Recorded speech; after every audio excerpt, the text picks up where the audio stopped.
وأشهد أن محمدا عبده ورسوله أما بعد فأعوذ بالله من الشيطان الرجيم بسم الله الرحمن الرحيم قال الله تعالى في القرآن المجيد إنما يعمر مساجد الله من آمن بالله واليوم الآخر وقام الصلاة وآتى الزكاة ولم يخش إلا الله فعسى أولئك أن يكونوا من المهتدين. وقال الله تعالى في موضع آخر إن الصلاة تنهى عن الفحشاء والمنكر. وقال أيضا فإن تابوا وأقاموا الصلاة وآتوا الزكاة فإخوانكم في الدين. وقال النبي صلى الله عليه وسلم بين العبد وبين الكفر ترك الصلاة. صدر محترم دونوں لغت ہے. صدر محترم مشفق علماء کرام بزرگوں و دوستوں، بڑی خوشی کا مقام ہے کہ اس مقدس دھرتی میں مجھے حاضری کا موقع ملا. مولانا فہیم صاحب و سری تیمی صاحب کی تیمی نہیں ہے، وہ قاسمی ہے، ڈبل قاسمی نہیں وہ دوسرا قاسمی. اہل حدیث قاسمی. اچھا ماشاءاللہ. مولانا نے یاد کیا اور لبیک کہتے ہوئے چلے آئے. اپنے موضوع کو شروع کرنے سے پہلے تمہیدی گفتگو میں ایک دو باتیں رکھنا چاہوں گا. سب سے پہلی بات تو یہ ہے کہ مجلس کی رونق سے زیادہ مارکیٹ کی رونق تابناک ہے. یہ ہمارے جلسوں کی چال چلن ہے اور وہی بے ڈھنگی چال ہے جو ہم اپنے یہاں دیکھے ہیں، وہی بے ڈھنگی چال یہاں بھی ہے. آپ تمام لوگوں سے گزارش کریں گے جو میلہ کھیلا کر رہے ہیں، آپ مجلس میں آ کر کے بیٹھ جائیں اور ثواب دارین حاصل کرنے کی کوشش کریں. دوسری بات، ہم اپنی تمام ماؤں اور بہنوں سے گزارش کریں گے کہ آپ اپنا چہرہ ڈھک لیں، دوپٹے سے ہو، نقاب کے ذریعے سے ہو یا ماسک وغیرہ کے ذریعے سے ہو، آپ پورے طور پر اپنا چہرہ ڈھک لیں تاکہ سمجھ میں آئے کہ آپ پردے میں ہیں. یہ بیچ میں چھوٹا سا پردہ حائل کر دینا ہم سمجھتے ہیں کہ پردے کے ساتھ ایک مذاق ہے.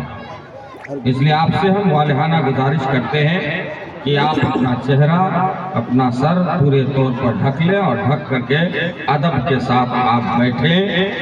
ہمارے لیے جس طریقے سے آپ کو دیکھنا حرام ہے، اسی طریقے سے آپ کے لیے ہمیں دیکھنا حرام ہے. آپ سے گزارش. تمہیدی گفتگو کے بعد، خطبہ مسنونہ کے بعد میں نے آپ حضرات کے سامنے کئی جگہ سے ایک آیت کریمہ کا ٹکڑا تلاوت کیا اور ایک حدیث بھی پڑھی. سب سے پہلے میں نے جس آیت کی تلاوت کی، تلاوت کردہ آیت کا ترجمہ پیش کرتا ہوں. اللہ تعالیٰ فرماتا ہے اللہ کی مسجدوں کو وہی لوگ آباد کرتے ہیں ہاں جدو کو ہے جس نے اللہ پر ایمان رکھا، روز قیامت پر ایمان رکھا، نماز قائم کی اور زکات دیا اور اللہ کے سوا کسی سے نہیں ڈرا. امید ہے کہ ان قریب یہی لوگ ہدایت یافتہ میں سے ہوں گے. یہ تھا اردو میں سلیس ترجمہ.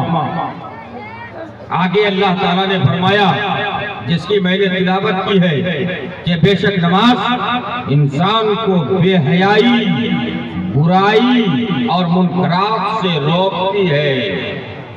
ایک اور آیت کا ٹکڑا میں نے پڑھی ہے، اس میں اللہ فرماتا ہے اگر انہوں نے توبہ کی، نماز قائم کی، زکات ادا کی تو وہ تمہارے دینی بھائی ہیں.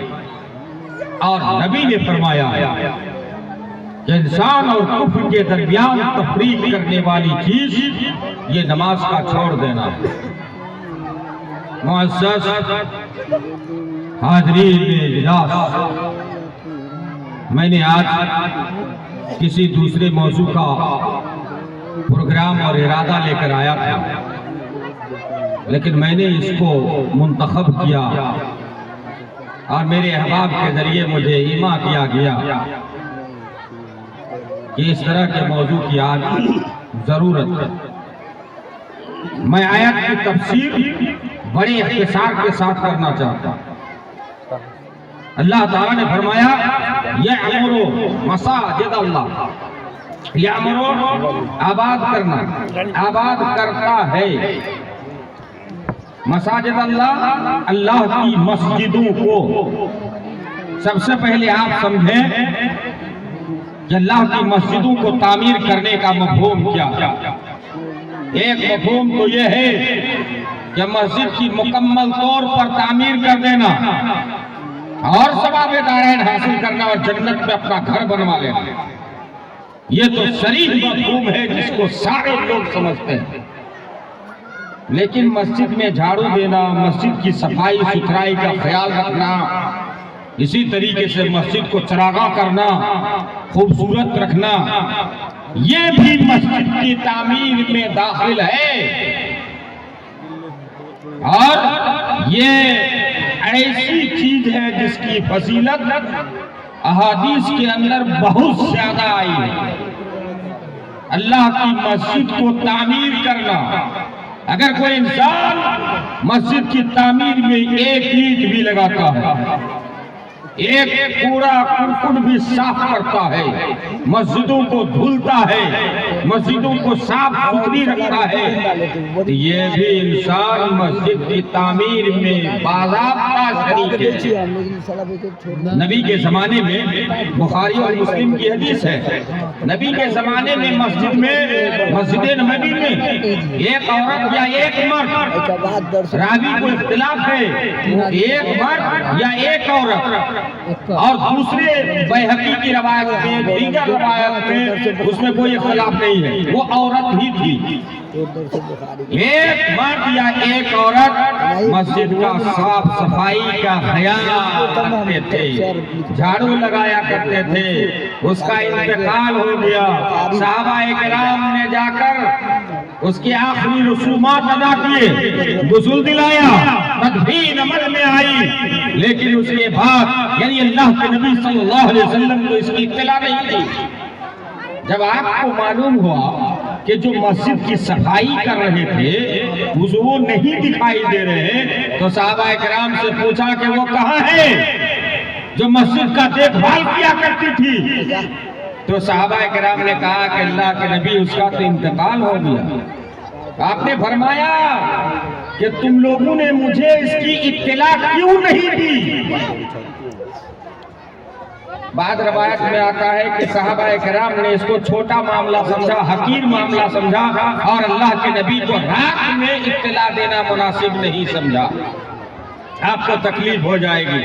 لیکن جب آپ کو معلوم ہوتا ہے تو آپ پوچھتے ہیں کہ تم لوگوں نے مجھے اطلاع کیوں نہیں دی، کیوں نہیں باخبر کیا؟ پھر اللہ کے نبی نے فرمایا کہ میری رہنمائی کرو کہ اس کی قبر کہاں ہے۔ صحابہ کرام نے رہنمائی کی، وہ صحابہ کرام آپ کے ساتھ گئے ان کی قبر کے پاس، اور جانے کے بعد اللہ کے نبی صلی اللہ علیہ وسلم نے اس کی قبر کو آگے کیا اور پیچھے صحابہ کرام کو لے کر کے دوبارہ نماز جنازہ پڑھی۔ اور دیگر روایت میں ہے کہ قبر کے اندر جو تاریکی تھی، آپ کی نماز پڑھنے کی وجہ سے قبر کی تاریکی ختم ہو گئی، جو اندھیری تھی وہ ختم ہو گئی۔ اس سے ایک بات تو یہ ثابت ہوتی ہے کہ مسجد کی صاف ستھرائی کا نام مسجد کی تعمیر میں داخل ہے۔ دوسری بات یہ ہے کہ مسجد کی صاف ستھرائی کے لیے کسی کو متعین کر کے رکھنا یہ مستحب ہے اور بہتر طریقہ ہے۔ تیسری بات یہ ہے کہ جنازہ پڑھ لینے کے بعد، مردے کو دفنانے کے بعد جس نے نماز جنازہ نہیں پڑھی ہے، اگر دوبارہ نماز جنازہ پڑھنا چاہتے ہیں تو جس طریقے سے میت کو آگے رکھ کر کے نماز جنازہ پڑھی جاتی ہے، اسی طریقے سے وہ انسان جا کر کے اس میت کی دوبارہ نماز جنازہ پڑھ سکتا ہے. ہماری جنازہ چھوٹ گئی, سارے لوگ آ گئے, کچھ لوگ جا کر کے ان کی نماز جنازہ پڑھ لی. یہ شریعت مطہرہ سے بالکل ثابت ہے. یہ ہے مسجد کی تعمیر. ایک دیہاتی آیا, مسجد میں آیا اور آنے کے بعد کھڑا ہوا اور مسجد میں پیشاب کرنا شروع کر دیا. کھڑے کھڑے مسجد میں پیشاب کرنا شروع کر دیا. صحابہ کرام نے دیکھا تو کہا کہ رکو رکو, تم ایسا کام مت کرو, یعنی مسجد میں پیشاب مت کرو. اللہ کے نبی جو رحمت للعالمین ہیں, انہوں نے صحابہ کرام سے کہا کہ صحابیوں اسے چھوڑ دو اور اس کو پیشاب کر لینے دو. جب وہ دیہاتی پیشاب سے مکمل طور پر فارغ ہو گیا تو اللہ کے نبی نے فرمایا ایک بالٹی پانی لے آؤ اور اس دیہاتی کے پیشاب پر پانی بہا دو, تو وہ مسجد وہ جگہ پاک اور صاف ہو جائے گی. صحابہ کرام نے ایک ڈول پانی لایا اور پانی لانے کے بعد اس کے پیشاب پر بہا دیا.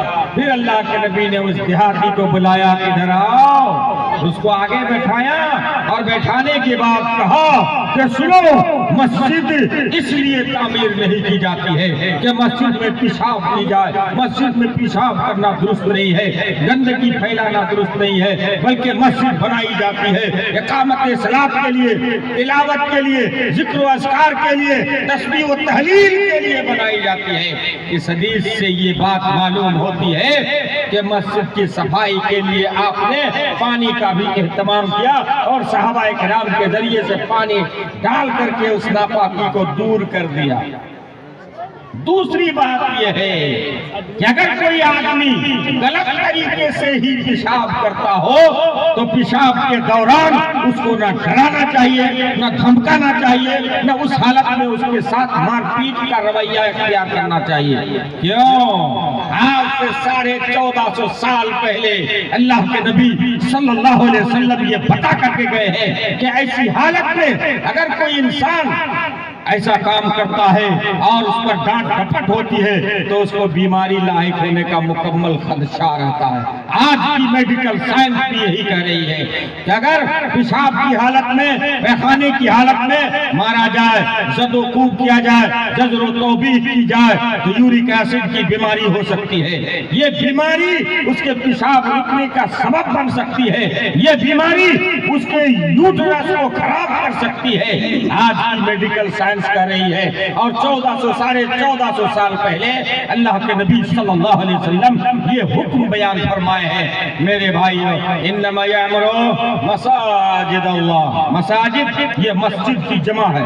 علماء کرام جانتے ہیں مسجد سجدہ کرنے کی جگہ, جہاں اللہ کے آگے سجدہ ریز ہو جائے, نماز قائم کرنے لگے, چاہے شکرانے کے لیے سجدہ کریں, چاہے تلاوت کلام اللہ کے بعد سجدہ کریں, چاہے آپ نماز پڑھنے کے لیے سجدہ کریں, یہ سجدہ کرنے کی جگہ کو مسجد کہتے ہیں. اور اللہ کے نبی نے فرمایا یہ زمین کی ساری جگہوں کو مسجد بنا دی گئی ہے امت مسلمہ. آپ جہاں کہیں بھی نماز پڑھ لیں, لیکن اس میں کئی جگہیں مستثنا ہیں. اس میں ایک جگہ کو مقبرہ یعنی قبرستان میں یہ فرض نمازیں پڑھنا جائز نہیں ہے, بلکہ قبرستان میں جو نماز جنازہ پڑھی جاتی ہے وہی نماز جنازہ پڑھی جائے گی, بلکہ دیگر نمازیں, فرض نمازیں وہاں نہیں پڑھی جائیں گی. اور دوسری بات یہ ہے کہ حمام مطلب غسل خانہ, باتھ روم وغیرہ ایسی جگہوں میں نماز پڑھنا جائز نہیں ہے. اس کے علاوہ اور بھی کئی ہیں. اتنی جگہوں کے علاوہ ساری جگہوں کو کے بارے میں اللہ کے نبی نے فرمایا کہ اس کو سجدے کی جگہ اس کو مسجد بنا دی گئی. اللہ تعالیٰ آگے فرماتا ہے انما یعمر مساجد اللہ من آمن باللہ. مساجد کی تعمیر کون لوگ کریں گے؟ اس کی تفسیر خود اللہ تعالیٰ آگے بیان فرماتا ہے کہ جس نے اللہ پر ایمان رکھا. ایمان رکھنا ہم خوب سنتے ہیں علماء کرام سے. ہم خوب سنتے ہیں علماء کرام سے. آج درس حدیث کا بھی پروگرام ہونا ہے. فضیلت میں 7 بچیاں کتنی بچیاں فارغ ہو رہی ہیں، یہ بڑی خوشی کی بات ہے.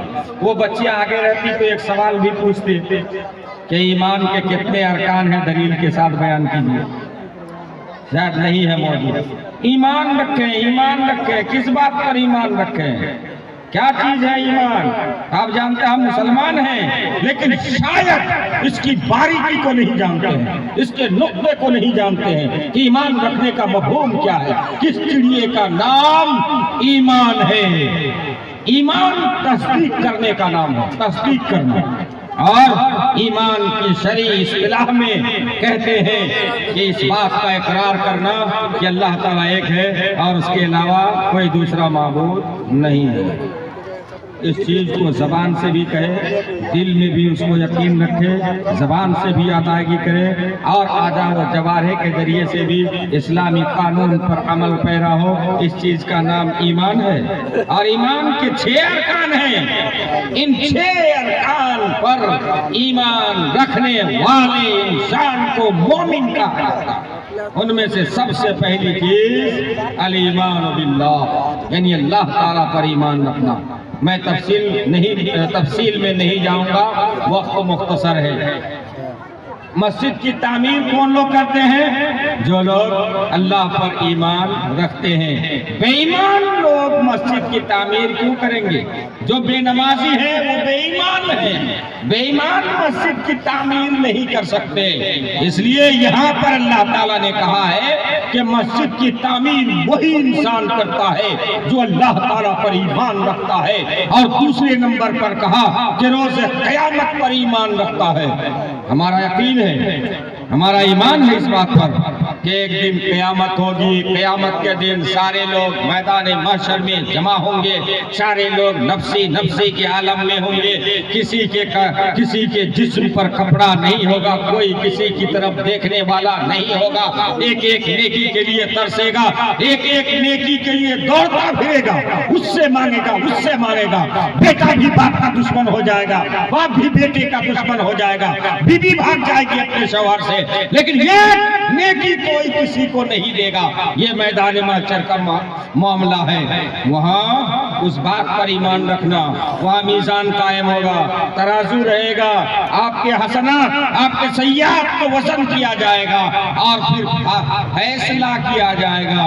اگر آپ جنتی ہوں گے تو جنت میں داخل کر دیا جائے گا، جہنمی ہوں گے تو جہنم میں داخل کر دیا جائے گا. اس چیز کا نام قیامت کے دن پر ایمان رکھنا. تیسرے نمبر میں اللہ تعالیٰ نے فرمایا وَأَقَامَ الصَّلَاةَ. مسجد کی تعمیر کون لوگ کرتے ہیں؟ جس نے نماز قائم کی. اقامت صلاۃ کا مطلب ہوتا ہے کہ لوگوں کو ایک ساتھ لے کر کے جماعت کے ساتھ نماز قائم کی جائے. ہم باپ ہیں، ہمارے 4 بیٹے ہیں، 4 بیٹے مسجد میں نماز پڑھنے نہیں آتے ہیں، بے نمازی ہیں، بے ایمان ہیں، لیکن باپ ماشاءاللہ 5 وقت کی نماز جماعت کے ساتھ پڑھتے ہیں اور پڑھ کر گھر جاتے ہیں. اس چیز کا نام اقامت صلاۃ نہیں ہے میرے بھائیو. اس کو اقامت صلاۃ نہیں کہتے ہیں، اس کو نماز کی ادائیگی کہتے ہیں، قضاء الصلاۃ کہتے ہیں اس کو. اقامت صلاۃ تو یہ ہے کہ جتنے لوگوں پر نماز فرض ہے، ہر عاقل اور بالغ سارے لوگوں کو ساتھ لے کر کے جماعت کے ساتھ اگر نماز قائم کی جاتی ہے تو اس چیز کو کہتے ہیں اقامت صلاۃ. علماء کرام سے پوچھئے کہ نماز پڑھنے کا حکم قرآن مجید کے اندر کہیں نہیں ہے، بلکہ جہاں بھی حکم دیا گیا ہے وہاں اقامت صلاۃ کا حکم دیا گیا ہے. اس لیے اپنے گھر والوں کو، اپنے پڑوسیوں کو، اپنے رشتہ داروں کو، اپنے گاؤں والوں کو، سارے لوگوں کو لے کر کے جماعت کے ساتھ نماز قائم کرنا، یہ ہے اقامت صلاۃ. اور وہ بھی نماز جماعت کے ساتھ فرض ہے. جو لوگ جماعت دیدہ دانستہ چھوڑتے ہیں سمجھو کہ وہ منافق ہے.